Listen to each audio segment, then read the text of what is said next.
Pada suatu hari, Rasulullah Shallallahu Alaihi Wasallam meminta Bilal memanggil semua sahabat untuk datang ke masjid. Tak lama kemudian, penuhlah masjid dengan para sahabat.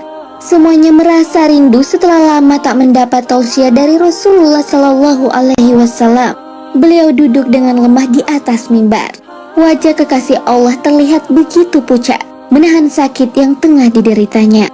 Kemudian Rasulullah Shallallahu Alaihi Wasallam bersabda, "Wahai sahabat-sahabatku semua, aku ingin bertanya, apakah telah aku sampaikan semua kepadamu bahwa sesungguhnya Allah Subhanahu wa Ta'ala itu adalah satu-satunya Tuhan yang layak disembah?" Semua sahabat menjawab dengan suara bersemangat, "Benar wahai Rasulullah, engkau telah sampaikan kepada kami bahwa sesungguhnya Allah Subhanahu wa Ta'ala adalah satu-satunya Tuhan yang layak disembah." Kemudian Rasulullah Shallallahu Alaihi Wasallam bersabda, "Persaksikanlah ya Allah, sesungguhnya aku telah menyampaikan amanah ini kepada mereka."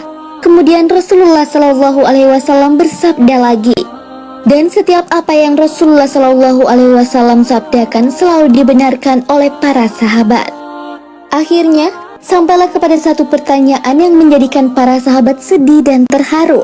Rasulullah Shallallahu Alaihi Wasallam bersabda, "Sesungguhnya aku akan pergi menemui Allah, dan sebelum aku pergi, aku ingin menyelesaikan segala urusan dengan manusia.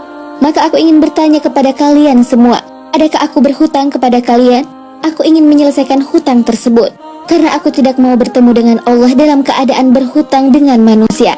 Ketika itu semua sahabat terdiam dan dalam hati masing-masing berkata, "Mana ada Rasulullah Shallallahu Alaihi Wasallam berhutang dengan kita? Kamilah yang banyak berhutang kepada Rasulullah." Rasulullah Shallallahu Alaihi Wasallam mengulangi pertanyaan itu sebanyak 3 kali. Tiba-tiba bangun seorang laki-laki yang bernama Ukasha, seorang sahabat mantan preman sebelum masuk Islam. Dia berkata, "Ya Rasulullah, aku ingin sampaikan masalah ini. Seandainya ini dianggap hutang, maka aku minta engkau selesaikan. Seandainya bukan hutang, maka tidak perlulah engkau berbuat apa-apa." Rasulullah Shallallahu Alaihi Wasallam berkata, "Sampaikanlah wahai Ukasha." Maka Ukasha pun mulai bercerita, "Aku masih ingat ketika perang Uhud dulu. Satu ketika engkau menunggang kuda, lalu engkau pukulkan cambuk ke belakang kuda. Tetapi cambuk tersebut tidak kena pada belakang kuda, tapi justru terkena pada dadaku. Karena ketika itu aku berdiri di belakang kuda yang engkau tunggangi wahai Rasulullah." Mendengar itu, Rasulullah Shallallahu Alaihi Wasallam berkata, "Sesungguhnya itu adalah hutang wahai Ukasha. Kalau dulu aku memukul engkau, maka hari ini aku akan terima hal yang sama." Dengan suara yang agak tinggi, Ukasha berkata, "Kalau begitu, aku ingin segera melakukannya wahai Rasulullah." Ukasha seakan-akan tidak merasa bersalah mengatakan demikian. Sedangkan ketika itu sebagian para sahabat berteriak marah pada Ukasha, "Sungguh engkau tidak berperasaan Ukasha. Bukankah baginda sedang sakit?" Ukasha tidak menghiraukan semua itu.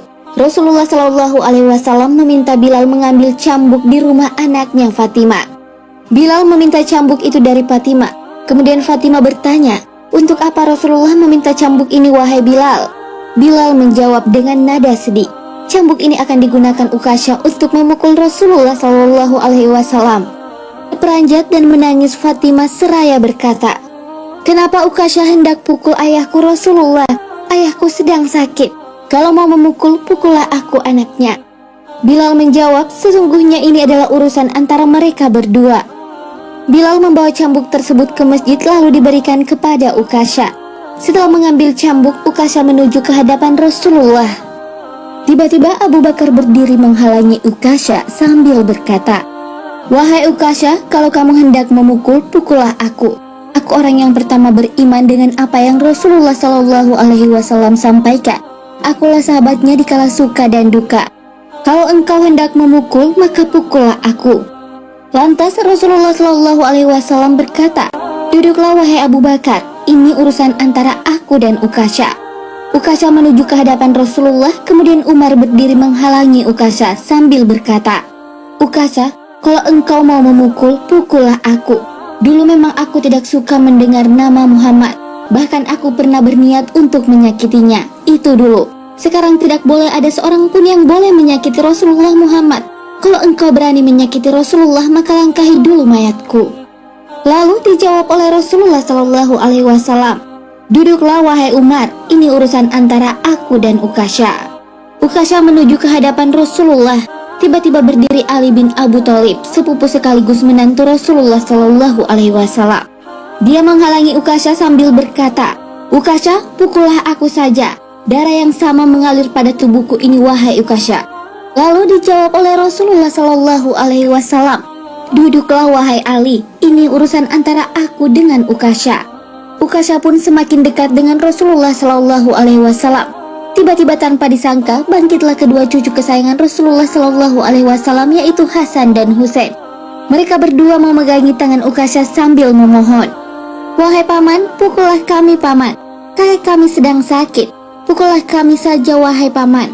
Sesungguhnya kami ini cucu kesayangan Rasulullah. Dengan memukul kami sesungguhnya itu sama dengan menyakiti kakek kami, wahai paman."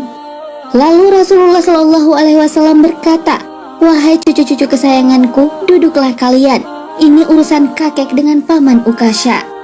Begitu sampai di tangga mimbar, dengan lantang Ukasha berkata, "Bagaimana aku mau memukul engkau ya Rasulullah? Engkau duduk di atas dan aku di bawah. Kalau engkau mau aku pukul, maka turunlah ke bawah sini." Rasulullah Shallallahu Alaihi Wasallam memang manusia terbaik. Kekasih Allah itu meminta beberapa sahabat memapahnya ke bawah. Rasulullah didudukkan pada sebuah kursi, lalu dengan suara tegas Ukasha berkata lagi, "Dulu waktu engkau memukul aku tidak memakai baju ya Rasulullah." Para sahabat sangat geram mendengar perkataan Ukasha. Tanpa berlama-lama dalam keadaan lemah, Rasulullah membuka bajunya. Kemudian terlihatlah tubuh Rasulullah yang sangat indah. Sedang beberapa batu terikat di perut Rasulullah, pertanda Rasulullah sedang menahan lapar. Kemudian Rasulullah Shallallahu Alaihi Wasallam berkata, "Wahai Ukasha, segeralah dan janganlah kamu berlebih-lebihan. Nanti Allah akan murka padamu." Ukasha langsung menghambur menuju Rasulullah Shallallahu Alaihi Wasallam. Cambuk di tangannya ia buang jauh-jauh. Kemudian ia peluk tubuh Rasulullah Shallallahu Alaihi Wasallam seerat-eratnya. Sambil menangis sejadi-jadinya, Ukasha berkata, "Ya Rasulullah, ampuni aku, maafkan aku. Mana ada manusia yang sanggup menyakiti engkau ya Rasulullah. Sengaja aku melakukannya agar aku dapat merapatkan tubuhku dengan tubuhmu. Seumur hidupku aku bercita-cita dapat memelukmu. Karena sesungguhnya aku tahu bahwa tubuhmu tidak akan dimakan oleh api neraka. Dan sungguh aku takut dengan api neraka. Maafkan aku ya Rasulullah." Lalu apa yang terjadi? Sahabat beriman, Rasulullah Shallallahu Alaihi Wasallam dengan senyum berkata, "Wahai sahabat-sahabatku semua, kalau kalian ingin melihat ahli surga, maka lihatlah Ukasha." Semua sahabat meneteskan air mata. Kemudian para sahabat bergantian memeluk Rasulullah Shallallahu Alaihi Wasallam. Sungguh pada diri Rasulullah terdapat suri teladan yang baik. Quran Surah Al-Ahzab 21. Wallahu a'lam bishawab.